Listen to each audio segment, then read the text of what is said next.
دوران طواف آپ فون بھی سن سکتے ہیں، سلام کا جواب بھی دے سکتے ہیں، لیکن اگر ساتھی مل جائے تو بغل گیر ہونے کا خیال یہ رکھیں کہ کہیں آپ کا سینہ یا آپ کی پشت کعبے کی طرف نہ ہو جائے۔ اگر ہوگی تو پھر آپ پیچھے ہٹ کے دوبارہ اپنے طواف کو صحیح کریں، ورنہ طواف نہیں ہوگا۔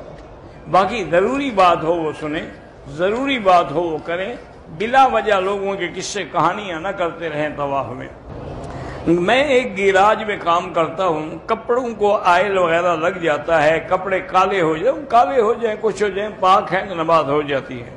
میری 4 بہنیں ہیں، ان کی اولاد نہیں ہوتی، اللہ ان کو صاحب اولاد کرے۔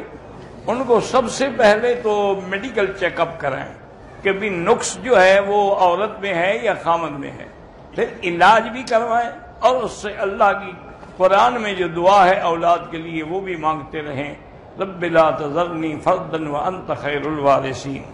کسی غیر مسلم کو سلام نہ کریں، سلام غیر مسلم کو کرنا منع ہے۔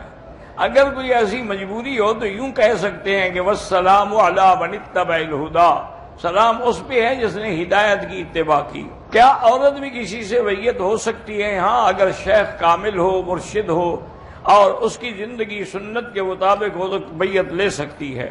میں وضو سے ہوں، بچے نے میری گود میں پیشاب کیا، میرے ہاتھ بھی گندے ہو گئے، تو اب آپ ہاتھ دھوئیں گے، دوبارہ وضو کی کوئی ضرورت نہیں، وضو تو ہے آپ کو۔ اگر جماعت ہو جائے، جماعت نہ ملے تو وہ بندہ گھر میں آ کر اپنی بیوی کے ساتھ جماعت کر سکتا ہے، ہاں کر سکتا ہے۔ اگر عورت کو حیض کے 15 دن کے بعد بھی کوئی خون آئے تو اس کے لیے غسل کر کے نماز پڑھیں، سب کچھ کریں، وہ حیض نہیں ہے، وہ بیماری ہے۔ اسی طرح رفع یدین جو ہے حنفی مسلک میں نہ کرنا بہتر ہے، آمین بھی آہستہ کہنی چاہیے۔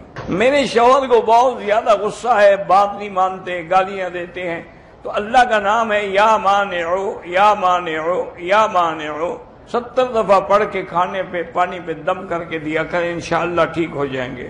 مجھے گیس کا مسئلہ ہے، گھر میں نماز نہ پڑھیں، آپ جو وضو کریں گے ایک نماز کے لیے اصل سے کریں گے وہ مغرب تک کافی ہے، چاہے گیس خارج بھی ہوتی رہے، پھر مغرب کے لیے نہیں وضو کریں، گھر میں کیوں پڑھیں۔